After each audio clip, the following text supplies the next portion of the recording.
I will frequently say things like, you're going to want to get on that bus. Let me break it down for you. You don't want to be here on the other side at 8 o'clock. Welcome to Not Right Now, the podcast about parenting through all of this. Our guest today, we had another guest. They keep coming back, is author and journalist and memoirist Nefertiti Austin, who has written a lot of things. Motherhood So White, a memoir of race, gender, and parenting in America. And her latest is She's Just Spirited, Parenting a Neurodivergent Child and the Diagnosis That Changes Everything, something Claire and I talk about and think about all the time. She offers parents empathy and advice from her personal experience and experts in the field. Claire, why else did we get this lovely person on the phone today? Well, Nefertiti is really honest and funny. She's a California-based writer. She's also an adoptive mom, and she has a great perspective about just raising her kids with empathy and honesty. And we talk about petty boots and when you put them on. And you should listen and go check out her books because she provides a perspective on parenting that frankly is needed and we need more of. So we're happy to have her make us laugh and give us her perspectives, and check out her book. Let's go talk to Nefertiti. Why have a son if you can't borrow his headphones? Literally. Yeah, that's what they're for. Yeah. He didn't take them with him to his dorm, so apparently he didn't need them. So they're mine now. Nice. Yes, they are. Good for you. He's at Howard or Spelman? Remind me where he's at school. Hampton University. University. Oh my God. Yeah, Sorry. Spelman is a Okay. women's college. I'm in Williamsburg. I'm about 20 Yeah. minutes north. Love Hampton. I grew up playing in drum lines and music and went there for a lot of stuff. Just an incredible place. It's awesome. Okay, so you know. Yeah. Yeah. Hampton's awesome. What year is he? Freshman. He just started. Yeah, he's an architecture major.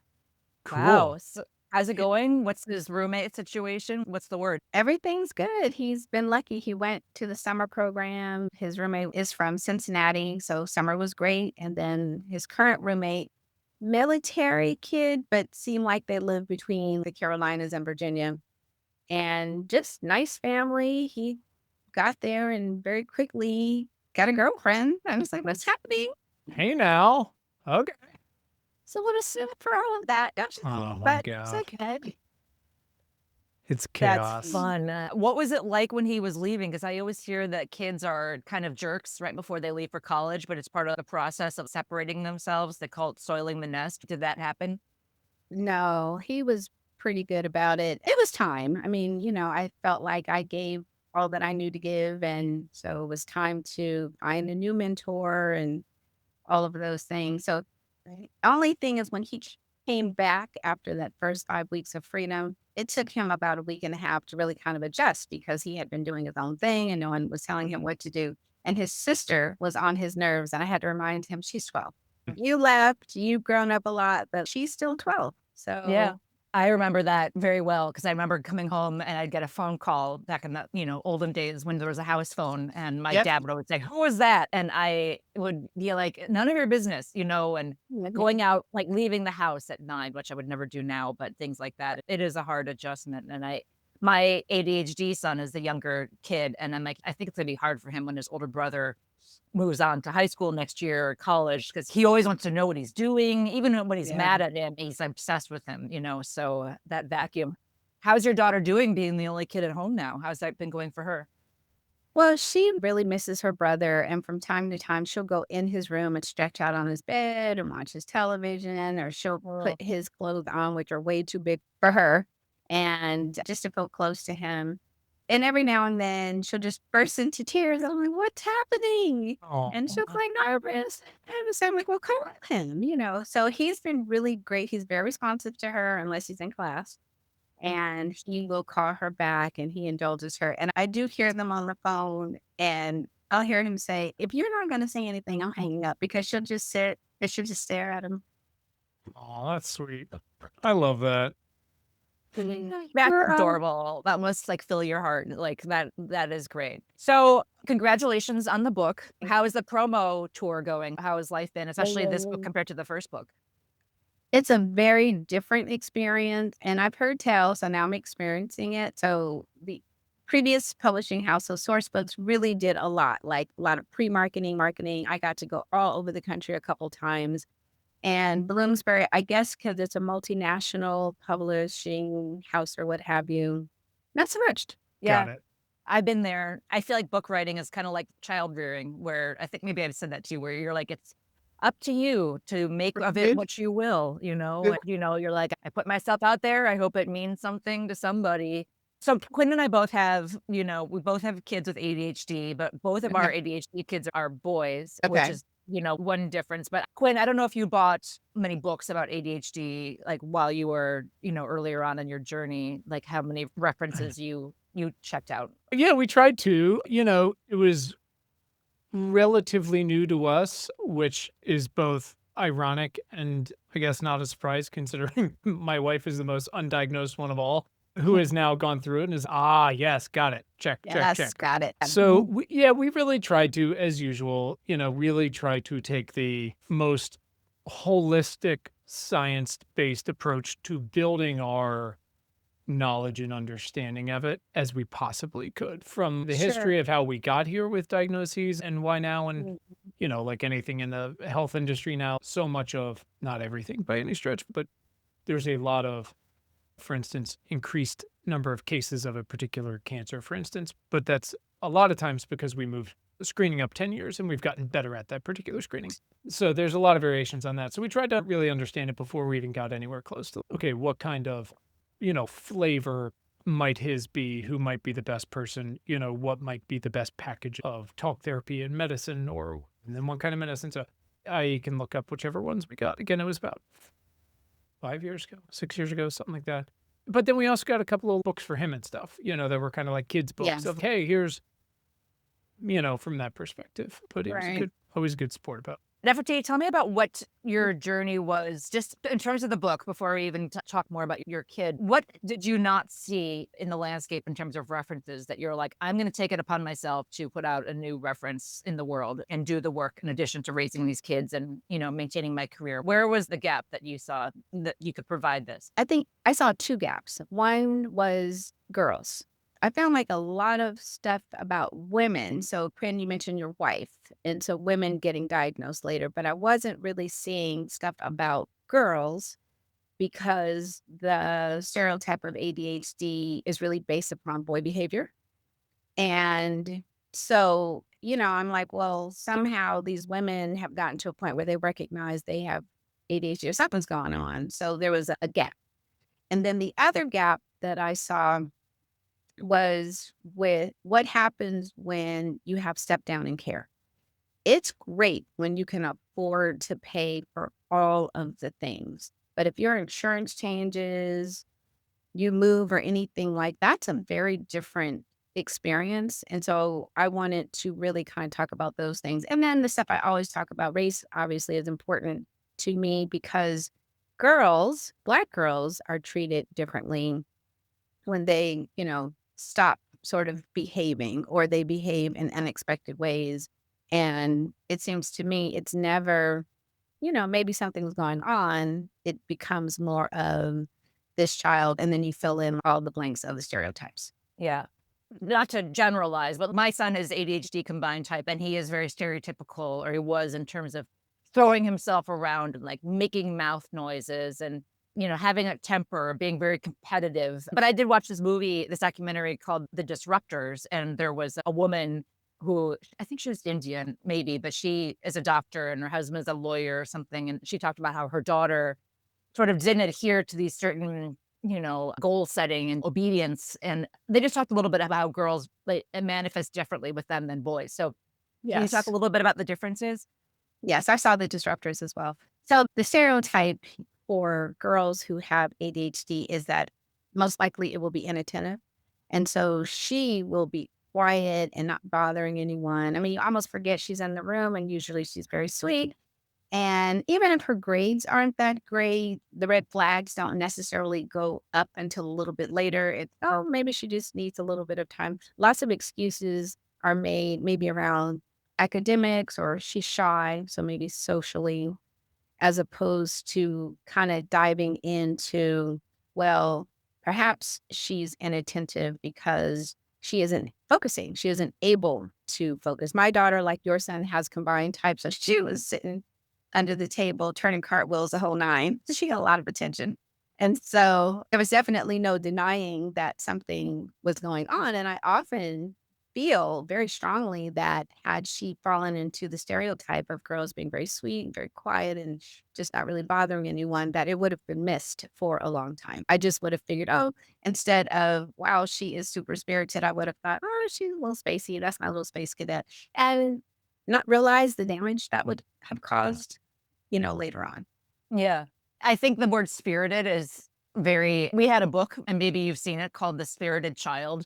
And some part of me thinks that that's the book for parents who aren't quite ready yet to go start looking for a diagnosis of ADHD. They're not quite Okay. ready to get there. And I think spirited is sort of like a bridge, between, just a typical child versus, a full blown kind of diagnosis. So, how old was your daughter when you got serious about getting a diagnosis or getting her tested? She was almost 6. Oh, okay. Yeah, so it was kindergarten. Quinn, how about you? Doing the math. Yeah, 7, 8-ish. I think one, we could have done it earlier because it was pretty evident in sort of later preschool, early kindergarten, but we didn't feel informed enough. And two, it's very easy to look at little boys and be like, they're being idiots, Yeah.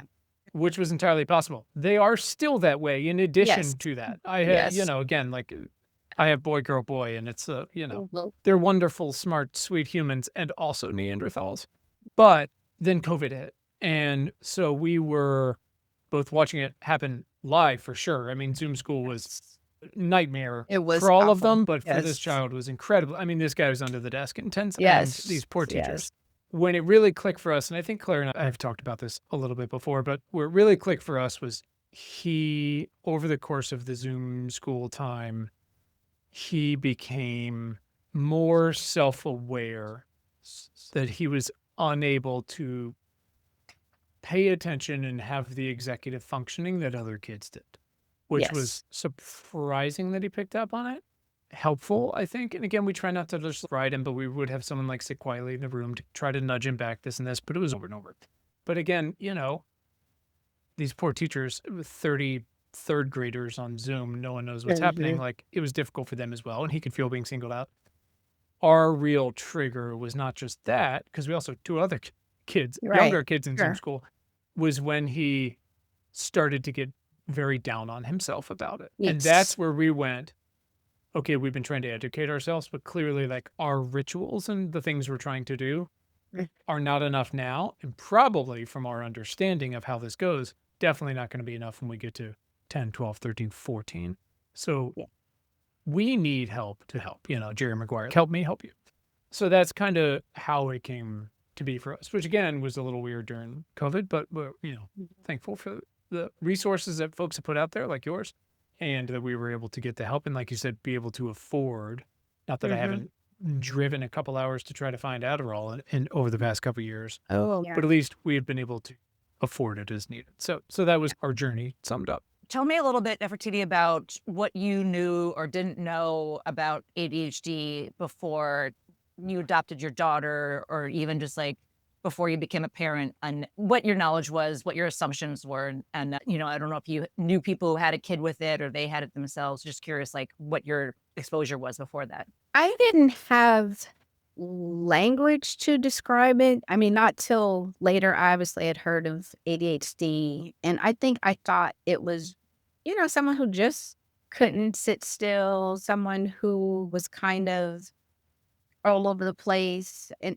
like thinking of my adult friends, for instance, people who'd have great ideas and just couldn't close a deal, just couldn't execute a plan. And then in children, I just thought, okay, a child who's hyper and bouncing off the walls. And I didn't understand beyond that. I just had a very surface sort of idea of ADHD. And then when my son was in lower elementary school, I can't remember which teacher had asked me, well, do you think he has ADHD? And so I thought, well, no. And I spoke with a friend of mine who's a professor in education, and she was very quick. And she was like, no. And from her perspective, she's like, you have a Black boy in a predominantly white private school, and so often, it isn't even intentional, but white teachers will throw that label out there for whatever reason. And so because I had that, in my mind, and he didn't, but I definitely pushed back on it. And, fast forward a bunch of years when I look back on and I wonder, okay, was the teacher accurate? Did she see something I didn't see in that particular age? No, she was wrong. And that's a whole nother conversation that I talk about in, Motherhood So White. But I just had a very surface sort of understanding of what it was. And I did think, like a lot of Black people, that Black children are quick to be assigned that label. So I wasn't dismissive of it, but I knew that there were some racial implications underneath it. Yeah. When you were a kid, what were you like at school? Were you a good girl? Were always following the rules? I'm just curious what it was like to have a kid who maybe reacted differently than you did at school, and how that affected the way that I don't know if you got reports from school or interactions with her, but like, did that bring up feelings about your own self, sort of? Okay, so I had very young parents, and I had parents who also had drug problems. So when I was in kinder through, I think like third grade, we moved a lot. And I missed quite a bit of school, but I always loved school. So I was always a very strong student. And then once my brother and I went to live with grandparents, I mean, I got in trouble for talking to my neighbor because I'd be bored. But I was always a very strong student. Now I can think of people I grew up with. And in hindsight, I can say, oh, you know what? James really wasn't bad. He just had ADHD, but the teacher didn't know what to do with him. So I could name a bunch of names of people who, even as adults, remain undiagnosed. But from my experience as a learner, my daughter, I mean, we're 180 degrees in how we learn. And I mean, Quinn, I know you've had to learn how to chunk assignments and asking teachers to implement accommodations, or having to really break things down very granularly sometimes for the kids. I didn't have that. I could do that on my own. So it has been a learning experience. And I'm very clear, like, her experience is not my experience. So I don't put that in. I got to be honest, though, like I was saying to my wife, it was our 15th anniversary recently, which feels like, Congrats. thank you. It's a lot of work, as you all know. We were having our little, how is it gone conversation. And, I say things like, I wish sometimes, often, honestly, that I could go back with the experience I have now as a dad, the good stuff and the rougher stuff that I've learned from, to be a better dad then when they were little. Because I had 3 under 3. We had a bunch of miscarriages and IVF and all this. And then beggars can't be choosers. 3 under 3. Third was an accident, of course. But that still means like 3 under 4, 3 under 5, the whole thing. And it was tough. Pros and cons, house filled with diapers, but then you're done. But especially when he was having a harder time and we weren't aware of it, or this, or, we had like Gerbil 2s is the worst label of all time because they don't tell you about 3. Or 5. Oh Yeah. my God, yes. And, we were kind of going through all that. And I wish sometimes I could go back from it, but I do feel like because of his experience, and each of them with their own things, they've each got stuff going on like the rest of us. Yeah. I feel, like you said, learning that I need to break things down for him is something that my entire family can benefit from, including me. Like, Yes. as we talk about, we have 5 people, we're both working, my wife's very busy, we, got commitments, this and this.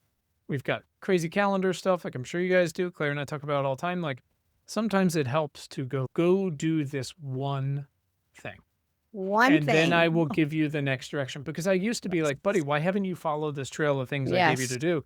And I didn't know. He was completely incapable of doing that. But also, most of us are not. So I think some of that stuff has actually just been helpful overall. Like you said, not always something we're able to do. Someone's having a tantrum. Sometimes you got to be like, sorry, we can't sit here and talk about it. We're fucking late for soccer practice.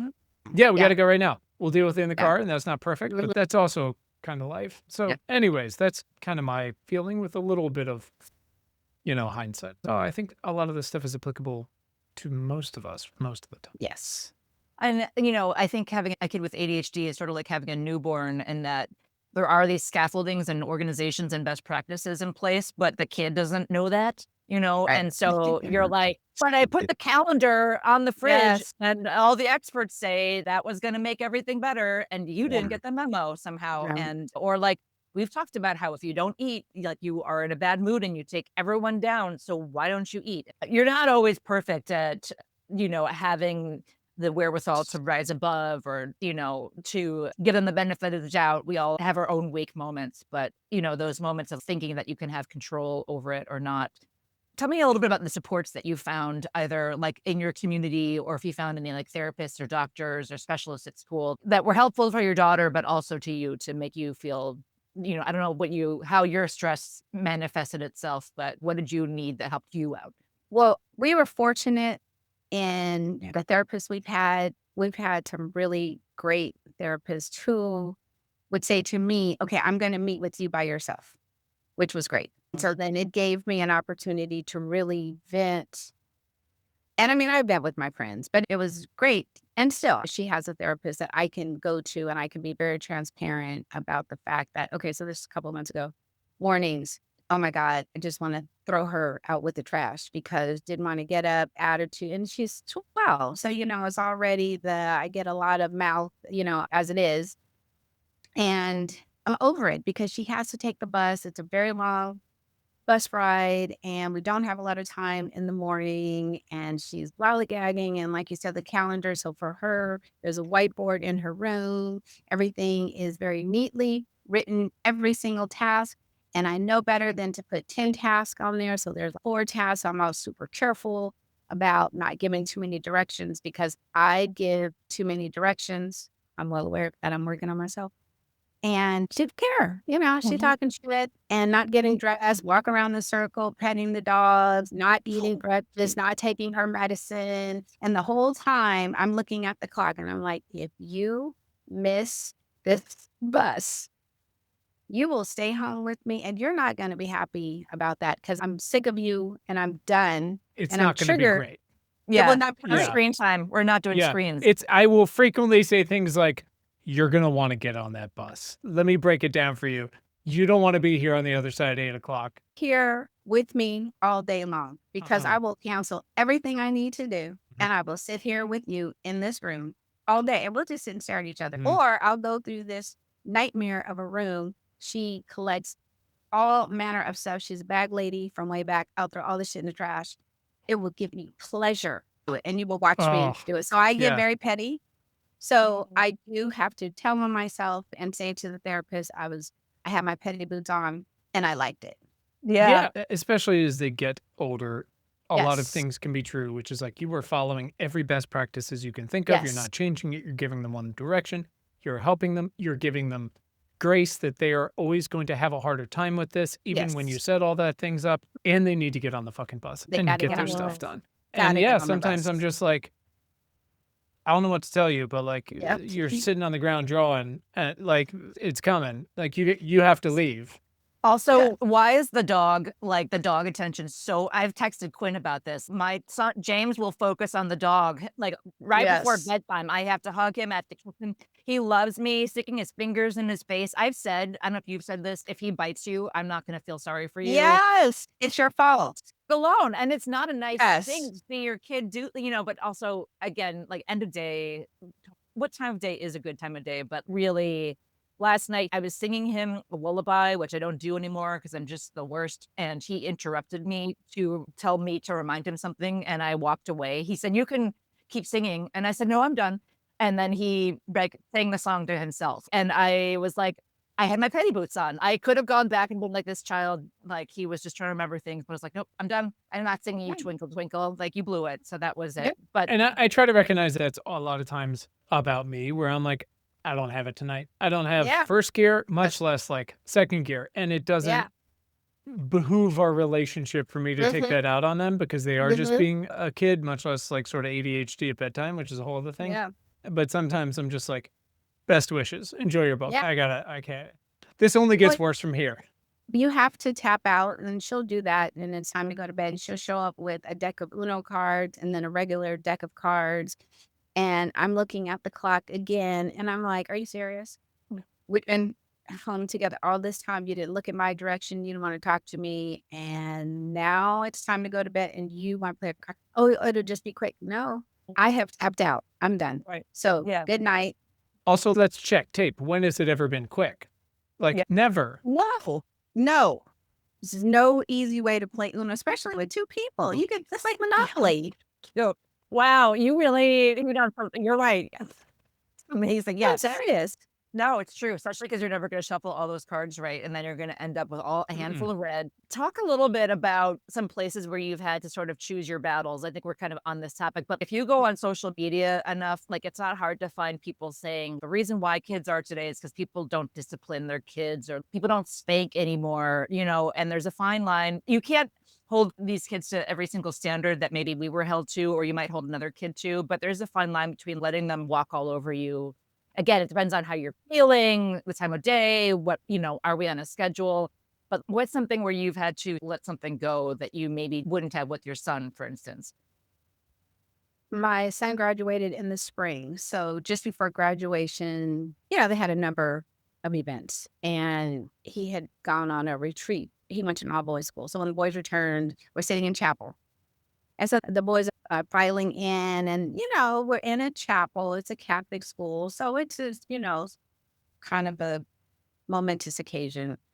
And she was mad at me because I would not allow her to bring her iPad in the church. And we were only going to be in there, I think 30, 40 minutes or what have you. So not only does she have an attitude, we're in the pews, and then she decides to reach for my phone. Okay, no. So I didn't even say anything. I just put my phone in my purse. And so she's sitting there and she's like, I hate you so much. And our really good friends who've known her whole life are seated in front of us. So my friend turns around because she's horrified that and she's hot. And so I have to put my hand on my friend's shoulder and to calm her down and tell her, don't worry about it. We're good. And we just continued on and I just ignored her, the whole thing. And then by the end of it, she had calmed herself down. And then, of course, she was happy to talk to her brother. But those types of things that will happen. And that's not the first or the last time that has happened. And, kids get really loud around their friends and very attitudinal around their friends. And so if it's time to go, or I'll say, okay, get your things, let's go. I'm going to. And, and it's a little louder than it should be. I wait until we get in the car. And then, of course, I hammer up for that behavior. And I try very hard not to humiliate because I don't think that's the right thing to do. And I definitely will not do that to her in front of other people. And I've been trying to get her to understand, don't do that to me. And you're going to lose. Like, I'm going to win every single time. So don't do it. And whether or not we have this conversation in front of people or not, just know that if you forget who you are, and more importantly, if you forget who I am, I will remind you. You are the one who knocks. Yeah, I think Claire and I have mentioned this before. So much of life, obviously, is about expectations, and especially children once they're semi-sentient or like more confident than they are sentient or their ability to grasp things. But I realized again, they're all sort of in this same age range and going through things. I was like, why are we arguing about like the dumbest shit all the time, over and over? All the time. It's all the same. And I had this moment where I was like, oh, it's a like first principles fundamental misunderstanding where they think a majority of decisions, calendar entries, whatever, are a conversation to be had. Right. So like that they're up for discussion. And I was like, oh, that's why. And so we had this sit down where I was like, I am so sorry. I'm going to put this on me. But let me clarify something for you.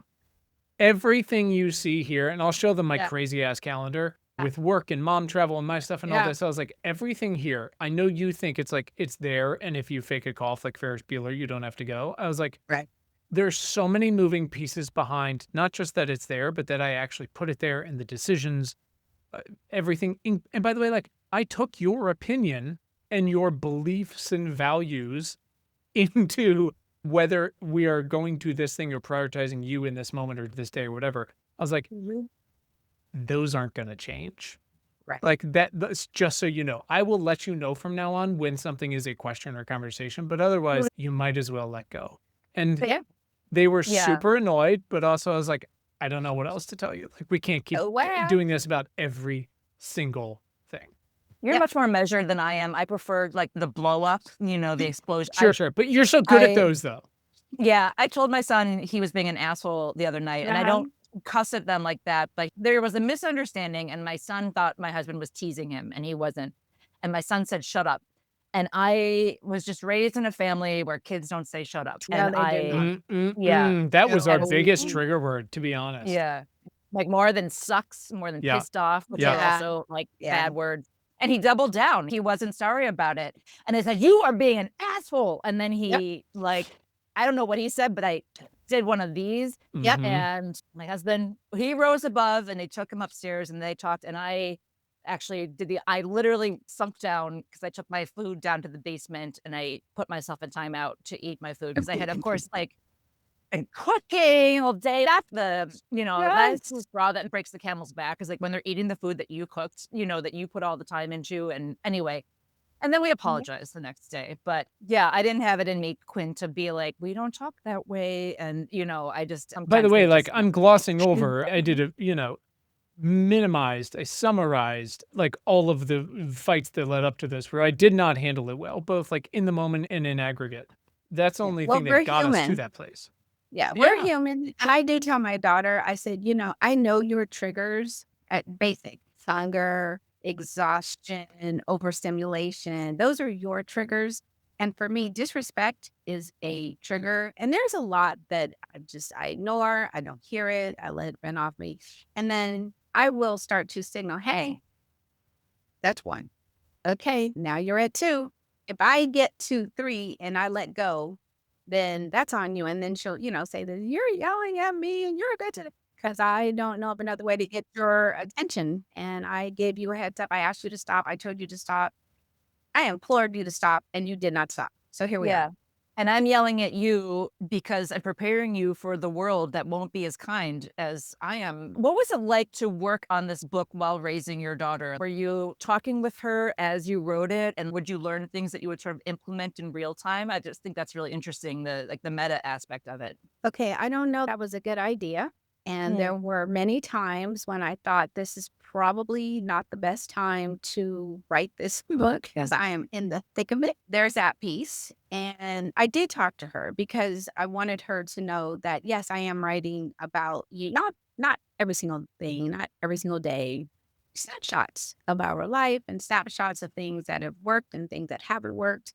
And you will help so many kids and so many parents and so many teachers who don't know how you actually feel, or as a parent, how I'm actually feeling in this moment when I've gotten yet another email or another text message saying, this happened and that happened and they're confused and I'm confused and you're upset and I'm upset, all these things. And so I did talk with her so she was aware of what I was writing, why I was writing. She's just spirited. But let's see, when was I working on it last year? 6th grade was actually pretty good. So from an educational point of view, it was okay. But just in her maturation, that 11 slowly creeping up to 12 and just all the things, hormones and all of that stuff, it just really wasn't the best time. What could I do? Tell me something that you learned that was helpful while you wrote it, but also I feel like I've picked up references that have not been helpful, like things that lean, like it's good to be empathetic towards these kids, but I don't appreciate the guilt trip sometimes too. And I know that sounds very defensive and I own it. I am defensive, but like I have seen those references that are like, if you only knew what your child wanted, like you would realize like what a huge asshole you are and you would forgive them everything. And I'm like, that's not like, I need a little discipline. Like these are men in the world and I'm not trying to let them get away with everything. So tell me something that you learned that you used and then something that you're like, maybe we'll just let this be a subjective thing that these other people enjoy. Well, I agree with you. I think discipline is huge. I think it's important and the guardrails are there for a reason. And I think definitely in interviewing people and talking with people who've gone before me through this whole process, I really see where you do have to hold the line. So for all the gentle parenting experts, I don't really agree with that. I think there are times when the empathy is necessary and it is warranted. And there are times when you do have to take a step back and you do have to say, gosh, I just need her to do 3 things. But the reality is only one thing is going to get done today. And I got to be okay with that one thing that gets done. So I had to really let go. So I do think that in the writing of She's Dispirited, I was reminded to let go of some of my expectations and to be okay with, okay, if one thing got accomplished versus 3, it's okay. That's a win. Yeah. So really learning to recognize a win and then mirror for her, hey, that's a win. We got a win. So I think I'm doing a better job of saying to her, did you recognize your win? Hey, you got a win. Just to keep her lifted and not focus on, okay, yeah, we got this one thing done, but we didn't finish this and we didn't finish that. And because I can go down the list. So I've really, I think, grown in that respect where I'm more positive without it being insincere, like you say, oh, good job. Or Like, I don't, abandoning it altogether, exactly. which is easy. As I had a wonderful therapist for a long time who used to tell me, oh, I got to do this. And if I'm doing this, I should be doing this. And I should do this. And I should this. And he said, you have a really great habit of shoulding all over yourself. And I would do the same thing, which was look at a list and see everything that wasn't done, and whether that's for me or other folks. And I carry that straight into parenting. And Yeah. same thing. Any time you can identify wins is helpful for everyone involved. Frankly, again, like you said, as long as it's not insincere. Yeah. We are very strict about bedtime because he never sleeps in late. There's no payoff, eating and screens. Because, he does get screen time sometimes, but not nearly, I think, as much as he would be allowed to have as if he were a neurotypical kid, because the way he behaves, the way his brain reacts once he's off screens for too long. The dopamine drop. Yeah, it's Yeah, terrible. and I used to judge him. I used to think it was a character trait. Like, I thought I was sad about it, and I was like, it's sad that he's such a screen adult child. But yeah, I learned more. Our Sarah Walker, who we interviewed a couple months ago, said the same thing, that dopamine drop, they're in this world that doesn't challenge them the way that this world does. And, so we've gotten better about meeting him halfway, setting up these, but also at the same time, you cannot treat us like shit. We No. have to you got to find a buffer. You got to find a way to get over this. We have to go halfway. Did your son, I know he's a little bit older than her, but was he ever like, why is she so extra? Or like, why does she get these extra accommodations and I'm just doing what I'm supposed to do? Or was he pretty understanding about having a sister who had different needs from him? His beef was that she would do stuff to him and say stuff to him, and then I would defend her. Okay, you're older. You have to be the mature one. And he got me really good one day, and he was like, you always take her side. And I was like, okay, you're right. And from that, I did have to learn in front of him to say, you were wrong, apologize to your brother, or you took his money, pay him back, or you broke whatever, fix it. Or telling her he's not going to play with you if you continue calling him names, telling him you hate him, hiding his stuff from him. Like, that doesn't feel good. So I had to do a lot of work with her so that he felt seen. And because that's a lot of stress to put on the child. And I did learn in writing this book that term is called glass children. And that, we're so focused on the child who has the issues that we see right through the other kids. They are just not seen, and they have their own issues. Some of them feel guilty because maybe they don't have ADHD, or maybe their issues are manageable, they're mild, or whatever the case may be. And some of them are forced to take on a lot of responsibility to help out with their younger sibling, or even an older sibling, to be the mature one.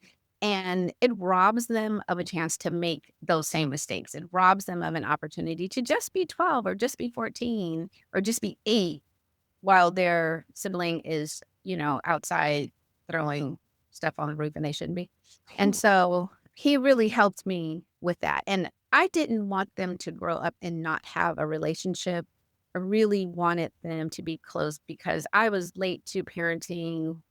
I was, what, 36, 37. And I know folks who have babies, well into their 40s. But in my friend group, I was like at the end of it. I'm like, when you guys get older, you guys really will need each other. And I don't want it to be a relationship because mom said so. I want it to be a relationship based upon like a mutual respect. And to get to that, she had to understand you cannot mistreat him. I wanted him to feel like he had a voice to tell her, stop, leave me alone. And every now and then, he'll say some stuff to her that's probably unkind. And she'll come and tell me. And I'm like, oh, well, that's what you get. Yeah, that's siblings. I always say siblings are roommates that you did not choose. And my husband's an only child, so he sometimes still cannot understand how you can quickly go so close from being obsessed with someone to hating them to going right back to being obsessed with them. And I'm like, that's just, you have to just accept that. Did you grow up with siblings? Yes, I have a younger brother. We're exactly 2.5 years apart. And so, so I know exactly how that goes. You hate each other, you love each other. And then when you get older, life intervenes and, sometimes you guys are cool, sometimes you're not. Yeah. Quinn, I don't know if we've ever talked about whether your kid's older brother and sister are kind to him with his needs or, they pick on him or, they're mad that he needs extra attention. They're also extra in their own ways that I think it would be mildly hypocritical to throw any stones in this glass house full of glass children. We've definitely before, well, and with each of them over time, but especially when we were really trying to figure out how we were going to accommodate and deal with this in a ongoing way. There were issues of an inordinate amount of time with our brother. And you're like, yes, and that's why, because of these reasons. But we have also had to and committed to do the same with each of them at different times. And sometimes that's the way it goes. Sometimes everybody's having a good week, which is, don't recall the last time that was. And sometimes it's mom or dad or fucking both or everyone, in which case I take the dog for a walk. But they don't really call it outright very much. I would say they're all pretty respectful of each other's shit. That doesn't mean I don't think they have grievances or they don't get tired of it or they don't be like this guy or this lady. Certainly. And I would be surprised if they didn't. But there's never just like, how come this moron can't pay attention to anything? Or, this and that. I would not handle that well, probably. So as I have told Claire, and I think you alluded to it here, you get to be hungry. You get to be tired. Yes. You don't get to be a dick. And life is figuring out how to do that. In fact, our pediatrician, when we were in Los Angeles for 15 years, wrote this great book called Eat, Sleep, and Poop. And it's a really great, hey, here's how the first year is going to go. But what's really great about it as well is that half of the book along the way, running in parallel, is him ignoring his own advice to raise his own daughter, which is great and very comforting in the middle of the night. Yes. Most of the thesis of the book is like, your kid's going to be fine. It's like a flow chart of, oh, this is the rash. At the end, they're like, they're fine. Go back to bed. But the fundamentals, I just was talking with my 10-year-old about this recently of, look, man, as you get older and you go through things, whatever your choices are or who you are, how you're built, your chemistry, whatever it might be, you're going to have an increasingly diverse set of adversities. But everybody has eat, sleep, poop. You are hungry, you are cranky. You are tired, you are cranky. You got to poop, you are cranky. The more you can at least start with those and be self-aware when they're happening, which again, like no one starts with the ability to pay attention to those. But the more you can recognize those and go, oh, I tell them all the time, I have showed them, I'm like, it's the Snickers bar commercial. That is universal, the one, because it's so true. And it's the same for all of it, which is sometimes why I just go, I'm going to go to bed. I'm really tired. You're really tired. Nothing gets solved here until morning because I'm exhausted. That's it. Yeah. Or I can't talk to you until I eat a snack. And so I think starting with those things, recognizing we've all got those, but then whatever your potpourri of other issues are, or mine, is what we're going to do with. And you're, like you've said, we tell them all the time, we're like, we're going to be dead soon. You guys have to figure out how to like support each other, not just deal with each other's shit, but you're all you got. So one, I'm sorry. And two, you're welcome. It could be a lot worse. But no, like clock's ticking on the two of us. So we're, I don't know. And they're like, God, these guys, Jesus. So I have these two boys, and I probably talk about this too much, but sometimes I just feel like I am the only girl in the world, and not in a fun Rihanna way. And I'm always just fascinated about what it's like to live with a daughter. And I know having a daughter it would have its own challenges, and maybe she would like destroy me emotionally much more than my sons have. But just what's the state of the union of a preteen girl lately? What's she into? How does it compare to when you were her age? Just tell me a little bit about how it's going for you currently. Well, it's so funny. I always thought of myself as a boy mom. And even when I was ready to adopt a second time, I was clear. I'm going to get another little boy because I got this boy thing. I can do this. I don't want a little girl because I didn't want to deal with periods and attitudes and all the drama. And then I got exactly all of that: periods, attitudes, and drama. And I laugh at myself all the time because I'm like, wow, I got exactly what I did. What? But it's good because the truth is I needed her and I didn't know that. So my daughter really is like my inside voice. And because she doesn't really have a filter, and she will say things and she will do things that I wouldn't do at that age, of course. But I think sometimes that was a good one. That was pretty good. So it is a lot of, she's into Roblox, but they're one of the hundreds of games on Roblox where you get to dress your avatar. So she's very much into the outfits, the hair. She can do nails like nobody's business. She's like a professional. And so we have 1,000 press-on nails all over the house. And she's got a super steady hand. So, oh my God, she's fantastic with that. And if I would allow her to wear makeup, she'd look like a clown because she would be, all in. But of course, we can't wear makeup because we're 12, at least not in my house. But okay, Thank that's you. not happening. We're not going to Sephora. So just forget about it. It's not going Again, down. one of those things where maybe today's the day, and I'm like, no, have I ever changed my mind on something? Like, I recognize also that is a problem in itself. We'll discuss that later, but like, just, you might as well drop it, at least Yeah. publicly. And, she doesn't have a phone. She won't get a phone until spring break of 8th grade. So she's on countdown, but she does have an Apple Watch that someone else purchased. I didn't buy it, but anyway, it's another conversation. And she does have an iPad. So the group text, I know that she's in, but, it's all mine. So I check everything. And she knows everything in this house is mine, including her. I don't care who sends what. And if you know your friend is going to be inappropriate and say stuff, you should tell them my mom reads all of my stuff and she will shut this shit down. So she's into music. She loves Cat's Eye. So for Halloween, she and her crew were Cat's Eye. So it's a lot of K-pop that happens in my house. A lot of it. And graphic novels. She's a beast. She loves graphic novels. Love it. My son loves graphic novels, and especially with girls. And it's funny because he's such a bro. And I was teasing him the other day because I was like, there's no doubt that you are a cis man, because he misplaced a shirt and he said, somebody took it. And I was like, yeah, we're all trying to take the 10-year-old shirt because we want it so bad. Yep, That's the first thing to do. But he loves like a Babysitter's Club, or Raina yes. They're so good. Yeah, they're great. It makes me happy because otherwise, like, I know there's some hope for you. Yeah. Do you think her ADHD makes her really good at the nail thing? Like, you think? Yes. Yeah. Yeah, she's super creative. I mean, she's got a project that's coming up. They have to build like a medieval manor and cottages and, a lake and all this stuff. So I won't help because she's like fantastic with that kind of stuff. And she had some project last year. And in my mind, I'm thinking, well, you built stuff vertically, but she smashed the model magic onto the board and on. I mean, it was phenomenal. She's great. She's good at that. That's awesome. What's Charlotte into currently? K-pop also. What is she?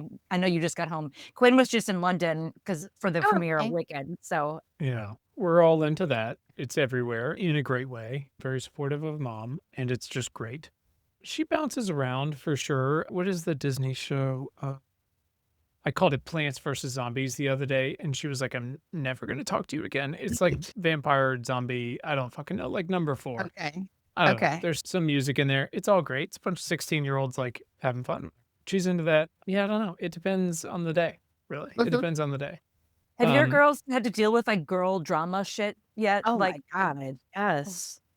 Why Yes, is it's it like we terrible. can't learn? That makes me so sad. I guess I'm like, why did Mean Girls get made if we haven't learned our lesson about, like the trickery and the deception and the betrayal? And one day you're on top and the next day you're on bottom. It seems like you have to do that, but it seems so. I thought we'd do better than that, like after, our generation.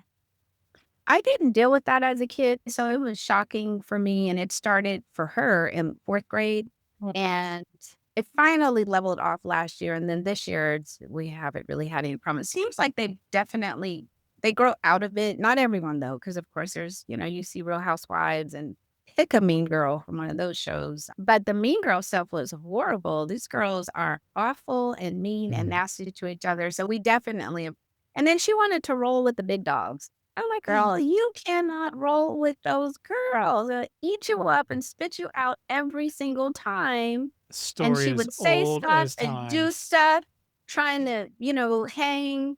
And it really took, I think, say 4, 5, like 3 years for her to get. That's such a crew. Not at Yeah. all. Yeah. Yeah. Yeah. And I get it. We've all seen it before, but like you said, immediately you're like, this is not going to go well for you, to be clear. No. No. Yeah. You Yeah. will always lose. You will Yes. always like get hurt. And, yeah. I wanted to touch on like motherhood spaces. And because Mhm. the first time I talked to you, I think Motherhood So White had just come out. And your kids are a little bit older, so maybe you don't need like the same kind of spaces as you did when they were littler. But like when you do need a reference or a laugh or someone who won't judge you when you're like, my Mhm. daughter's being such a fucking asshole right now and I Are want to you? slap her in the face and they're not gonna be like, oh, like where do you go when you need what you need support wise? I have a couple of great text threads with friends, and then I'll get on the phone and call a couple of friends in particular. I can call, and we just sit and talk shit about the kids the whole time. It's so much fun. And we send each other videos, TikToks, all sorts of things. And the kids know. They're like, you guys are just talking about us. Yeah. Because if we don't talk about you, we're going to kill you. And Yeah. so it's great. And, to get the hustle out the morning, I will get on the phone and call my friend and I'll be like, I damn near killed this bitch, because you have to let it out. You have to. And then we laugh, laugh, laugh, laugh, laugh. And then I'm able to go on with my day. But I believe in laughing and I believe in watching, listening, reading all the petty parenting stuff possible because it makes me feel good. Yeah. The Yeah. last thing I ever want to hear is someone telling me, why don't you just listen to him or something like that? Or why don't you just try loving him more? And I'm like, goodbye. Yeah. You have disqualified yourself as Just, an expert. I don't know about with evil Yeah. witches, but and I always, whenever people ask who you are, I always send them the about page of your blog because it's very straightforward, like who it's for and who it is not. And you either see yourself in it or you don't. And that's it's Mhm. such like a threshold. It's such a qualifier. Yeah. But I'm wondering, Claire, have you ever gotten feedback from people who just signed up in the wrong way? Like, for instance, sometimes with the rest of my job for climate stuff or public health or something like that, I will very rarely get an email from someone going, I mean, does everybody deserve food? And I'm like, what do you think you fucking signed up for? I Right. can't be Right. more clear. I learned, I mean, and no one means poorly, but like we switched schools a couple years ago and I tested the waters maybe, too aggressively. And the kids go to Catholic school and the school goes in hard on traditions and they're all very precious, but sometimes you're just not. And the kids had to, I believe, dress up for May crowning, but it was a late start and an early dismissal. And I put a text out to the boy mom thread that was like, I bet Mother Mary would have told us to like take a break. She would have said relax. And one of the moms was like, oh, it's my favorite day of the year. And I was like, God damn Oh, feminist no. judge. Yeah. And Yeah. yeah, I mean, it doesn't get too bad. That's why I started the group was because like, I just didn't need people to be like, be glad you have a child. You're like, well, yeah, obviously, I'm have glad I done have that. 2 legs Of and course, but Yeah. that doesn't mean I don't Mm. want to sell them sometimes, like for Absolutely. free. Like Yeah. both of those things can be true. Claire and I have talked about, we had all kinds of miscarriages and IVF, and we were flipping through egg donors, and they were all a science miracle, all this and this. And occasionally I'm still like, I'll give them away for nothing. So Yeah. I will Yeah. pay you, like, not Yes. even a question mark. I have to say, every single time I know we're going to do this call, because a Zoom call does feel like work, there's like a part of me that's like, it's an obligation. And then I always feel so good after these conversations because of the laughing and just like just knowing that everyone else is going through it, or at least other people that are cool that I like are going through it. Whether or not they admit it, everyone is going through it. So I try to stay away from parenting experts who have no children. I'm like, nope. And even the ones who have one kid, I'm like, you're halfway there. You're Yeah. halfway there. Yeah. Mhm. I have a friend who she has no kids, but her boyfriend has a teenage daughter. And my friend was judging the teenage daughter for her basicness. Like the girl was like being a crab about, I think, going outside or reading. And my friend texted us and was like, I think that if I had a daughter, she wouldn't be like this. And I was like, nope, she would be worse. She would She be would be worse. even dumber. Yeah. You never Just- know. You cannot call it. I swear, if parenting has taught me anything, it is not to judge, because you never know. And you don't know what's going on in people's homes either. We try to talk about all the time. My kids are public school kids, and especially now, a lot of kids and families and fucking teachers and administrators dealing with, money shortages, food shortages, Yeah. you name it, all the above. Yeah. But even on a regular day, as we say it, you never know. You never know what's Mhm. going on at home for any of these folks, much less when they're hungry. Can I ask you something much more stupid real quick? If your daughter is doing Roblox and she's in this game, my kids are into Grow a Garden, where they pretend to grow a garden. Is admin abuse a thing that's in your life? Have you heard of this? Does she talk to you about this? I'm just curious if that's a part of your life. I never heard of that. What's Okay. that? I don't know. It's something where the game is crazy for an hour and they have to log in early because it's like those one shots of this one time where everything is like crazy. Although, despite like how rare it is, it's every weekend somehow. So Yeah, it's it's not every nearly as weekend. rare. And it's one of those things where I'm like, how was it? And they're like, it's great. I'm like, okay, good. I don't know what it was. But anyway, be glad that's not. So, Well, I don't know what it's called, but what you described. Okay, she only gets her iPad on the weekends, so she gets it Friday night through Sunday evening. And so she will say, I hear about a drop. Oh, such and such is going to drop. And I have to be on YouTube at, this time. And she'll tell me her friends are up at 4:30 in the morning trying to, I don't allow that. So, and she beeps, she's complained, well, I didn't get to sign in, or she'll ask, well, can I do that? And I'm like, is it Friday? Because I think it's Tuesday.